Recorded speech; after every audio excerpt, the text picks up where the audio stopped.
आता पाहूया दिवसभरातल्या पावसाचे अपडेट्स। वांद्र्यातील बीकेसी येथील मिठी नदीच्या पात्रात मगर आढळली। सततच्या पावसामुळे पाण्याच्या प्रवाहातून मगर मिठी नदीत आल्याचा अंदाज। कोल्हापुरात आमदार सतेज पाटलांकडून बापट कॅम्प परिसराची पाहणी। परिसरात पंचगंगा नदीचं पाणी साचलं।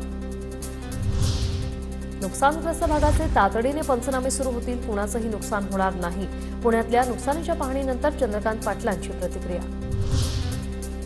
पुणे लवासा मार्गावरील मुख्य रस्ता 6 फूट खचला। टेमघर धरणाच्या बाजूलाच असलेला रस्ता खचल्याने लवासाकडे जाण्यासाठी मज्जाव। नंदुरबारमधील सुरत भुसावळ रेल्वे मार्गावरील वाहतूक 8 तासांनंतर सुरळीत। अतिवृष्टीमुळे अनेक रेल्वे गाड्या इतर मार्गाने वळवण्यात आल्या।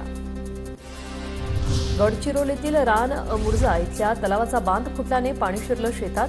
1.5 लाख खर्चून तयार केलेल्या तलावातलं 50 ते 60% पाणी वाया। कोल्हापूरच्या शिरोळी तालुक्यातील व्यापाऱ्यांचे स्थलांतर। नृसिंहवाडी मंदिरात कृष्णा आणि पंचगंगेचं शिरलं पाणी। जिल्हा प्रशासनाच्या आदेशानंतर स्थलांतर। सांगली जिल्ह्यातील भरतवाडी गावाला वारणा नदीच्या पाण्याचा वेढा। कणेगाव आणि भरतवाडीचा संपर्क तुटला। पुनर्वसनाची ग्रामस्थांची मागणी। कल्याणमध्ये